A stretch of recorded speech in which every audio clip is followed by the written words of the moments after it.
আমাদের ইউটিউবের সংগঠনের সদস্য বিজান ভাইকে অনুরোধ করছি।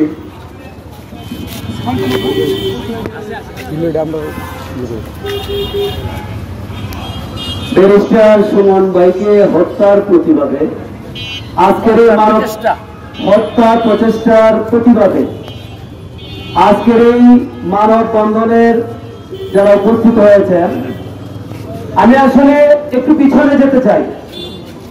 আপনারা জানেন, যখন সিলেটে বন্যা হয়েছিল, বাংলাদেশের মধ্যে সর্বপ্রথম এগিয়ে কে গিয়েছিলেন আপনারা বলেন? ব্যারিস্টার সুমন। কোন দল কোন মতের আমি মনে করি না। ব্যারিস্টার সুমন বাংলাদেশের সম্পদ। বাংলাদেশের সম্পদকে আমরা বাঙালিরাই যত্ন করতে হবে। বাংলাদেশের সম্পদকে আমরা বাঙালিরাই গর্ব করে অহংকার করে তার পাশে আমরা দাঁড়াতে হবে। তাই আমি বলতে চাই, ব্যারিস্টার সুমন ভাইকে হত্যার প্রচেষ্টা যারাই করবে তাদের বিরুদ্ধে আমাদেরকে দাঁত ভাঙ্গা জবাব দিতে হবে। আমি বলতে চাই, হবিগঞ্জের মাটি ব্যারিস্টার সুমন ভাইয়ের ঘাঁটি। হবিগঞ্জের মাটি ব্যারিস্টার সুমন ভাইয়ের ঘাঁটি। তাই আমি অবিলম্বে যারা সুমন ভাইকে হত্যার প্রচেষ্টা করেছে তাদেরকে গ্রেফতার করে শাস্তির আওতায় আনার দাবি জানিয়ে আমি আমার বক্তব্য শেষ করছি। সকলকে ধন্যবাদ। পরিবেশ তৈরি করে দেন, অন্যথায় হবিগঞ্জের মানুষ প্রিয় সুমন ভাইয়ের জন্য রাস্তায় মানববন্ধন নয়, আরো কঠিন পদক্ষেপ নিতে বাধ্য হবে। আশা করি মাননীয় প্রধানমন্ত্রী সহ প্রশাসন কর্মকর্তা যারা আছেন, আমাদের প্রিয় সাইদুল হক সুমন ভাইয়ের এই ব্যাপারটা আপনার গুরুত্ব সহকারে দেখবেন, এই প্রত্যাশা করছি। সবাই ভালো থাকবেন। আসসালামু আলাইকুম। এবারে অনুরোধ করছি বিশিষ্ট সংগঠক, সাংস্কৃতিক কর্মী, নাট্য অভিনেতা, সঙ্গীত শিল্পী আব্দুল আওয়াল মিন্টু,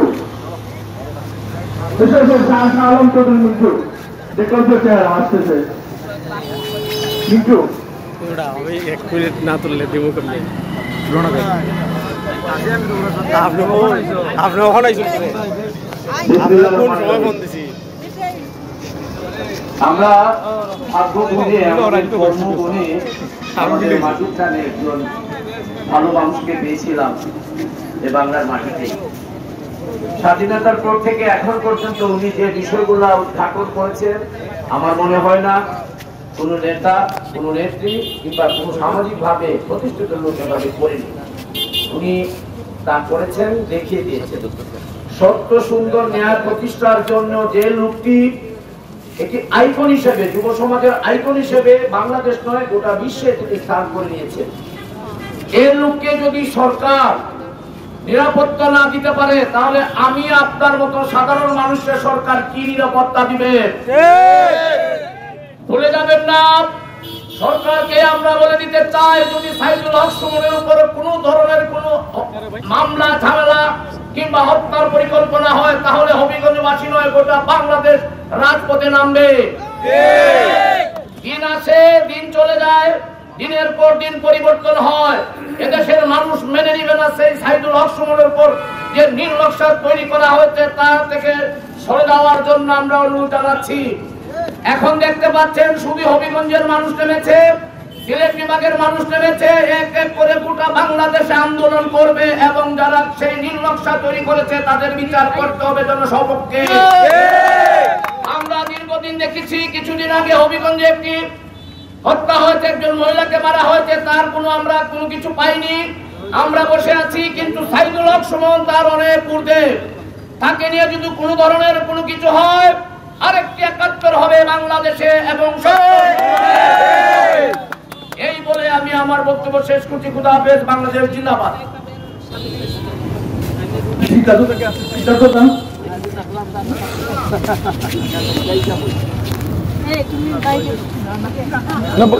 আচ্ছা, আমি এই ফাঁকে আমাদের ঐক্য সাংস্কৃতিক সংগঠনের প্রধান সম্পাদক নিজাম বাবুকে লোক করছি। প্রদর্শনিকার বাড়ি ভয় নাই, ওরে ভয় নাই, নিঃশেষে প্রাণ যে প্রতিবেদন ক্ষয় নাই তার ক্ষয় নাই। বিশ্বকবি রবীন্দ্রনাথ ঠাকুরের এই কবিতার ভাষায়, কবিতার ছন্দে, কবিতার চরণে বলতে হয়, আজকে সারা বাংলাদেশ তথা সারা পৃথিবীতে বাংলা ভাষাভাষী যত মানুষ আছে সবার কাছে আইডল হিসাবে, মানবতার ফেরিওয়ালা হিসাবে উপস্থিত আমাদের সৈয়দ সাইদুল হক সুমন ভাই। আমরা সিলেটবাসী, হবিগঞ্জবাসী গর্ব করে বলতে পারি আমাদের একজন ব্যারিস্টার সুমন আছেন। এই মানবের পক্ষের লোক, মানবতার পক্ষের লোক, মানব জনদী মানুষকে যখন হত্যার নীল নকশা করা হয়, বুঝতে হবে ভালো মানুষ যখন ষড়যন্ত্রের শিকার হয়, বুঝতে হবে ষড়যন্ত্রের কালো থাবা প্রখর রূপ ধারণ করেছে।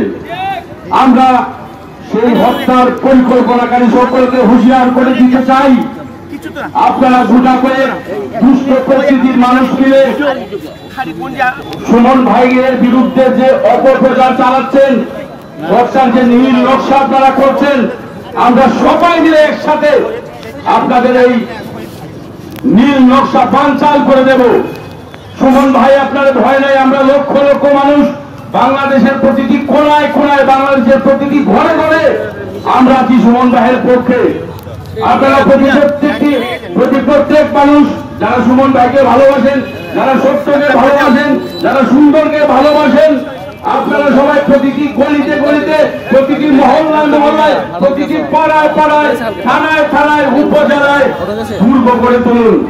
এখনই সময় অন্যায়ের বিরুদ্ধে প্রতিবাদ করা। ধন্যবাদ জানাচ্ছি যে সকল সম্মানিত ভাইয়েরা আজকের এই আয়োজনে যারা সম্পৃক্ত হয়েছেন, যারা মাইকের মাধ্যমে আমাদের বক্তব্য শুনছেন, আপনারা সবাই সুমন ভাইয়ের জন্য দোয়া করবেন। এবং আমি বিশ্বাস করি, আমরা বিশ্বাস করি সুমন ভাইয়ের এই শুভ অগ্রযাত্রা কেউ রুখতে পারবে না। সুমন ভাই দীর্ঘজীবী হবেন এবং সুমন ভাই মানবতার ফেরিওয়ালা হয়ে চিরদিন আমাদের মধ্যে বেঁচে থাকবেন। ধন্যবাদ। এবারে আমাদের ইউটিউবের সংগঠনের সদস্য বিজান ভাইকে অনুরোধ করছি।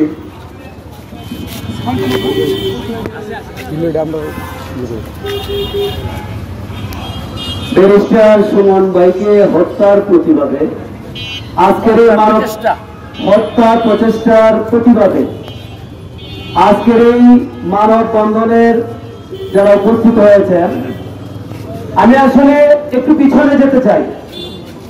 আপনারা জানেন, যখন সিলেটে বন্যা হয়েছিল, বাংলাদেশের মধ্যে সর্বপ্রথম এগিয়ে কে গিয়েছিলেন আপনারা বলেন? ব্যারিস্টার সুমন। কোন দল কোন মতের আমি মনে করি না। ব্যারিস্টার সুমন বাংলাদেশের সম্পদ। বাংলাদেশের সম্পদকে আমরা বাঙালিরাই যত্ন করতে হবে। বাংলাদেশের সম্পদকে আমরা বাঙালিরাই গর্ব করে, অহংকার করে তার পাশে আমরা দাঁড়াতে হবে। তাই আমি বলতে চাই, ব্যারিস্টার সুমন ভাইকে হত্যার প্রচেষ্টা যারাই করবে তাদের বিরুদ্ধে আমাদেরকে দাঁত ভাঙ্গা জবাব দিতে হবে। আমি বলতে চাই, হবিগঞ্জের মাটি ব্যারিস্টার সুমন ভাইয়ের ঘাঁটি। হবিগঞ্জের মাটি ব্যারিস্টার সুমন ভাইয়ের ঘাঁটি। তাই আমি অবিলম্বে যারা সুমন ভাইকে হত্যার প্রচেষ্টা করেছে তাদেরকে গ্রেফতার করে শাস্তির আওতায় আনার দাবি জানিয়ে আমি আমার বক্তব্য শেষ করছি। সকলকে ধন্যবাদ। ধন্যবাদ। আমি অনুরোধ করছি আমাদের Rotary club Habiganj Khayer past president engineer Ali আফজলকে।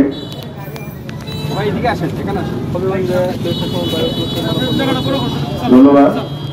আজকে ব্যারিস্টার সাইদুল হক সুমন ভাইয়ের হত্যার প্রচেষ্টাকারী বিরুদ্ধে আমরা মানববন্ধনে হবিগঞ্জবাসী একত্রিত হয়েছি। ব্যারিস্টার সাইদুল হক সুমন শুধু চুনারগড় মাধবপুরের সম্পদ নয়, উনি আমাদের হবিগঞ্জের একজন সম্পদ তথা সিলেটের একটি সম্পদ। আমরা ওনার ভালো কাজের অগ্রগতি ইতিমধ্যে দেখেছি। উনি মানবতার ফেরিওয়ালা তথা মানব সমাজের জন্য সুন্দর সুন্দর কাজ করে, দুষ্কৃতিকারীর বিরুদ্ধে প্রতিবাদ করে মানুষকে কিভাবে প্রতিবাদ করতে হয় এগুলো শিখিয়েছে। আমরা তার এই হত্যার প্রচেষ্টাকারীকে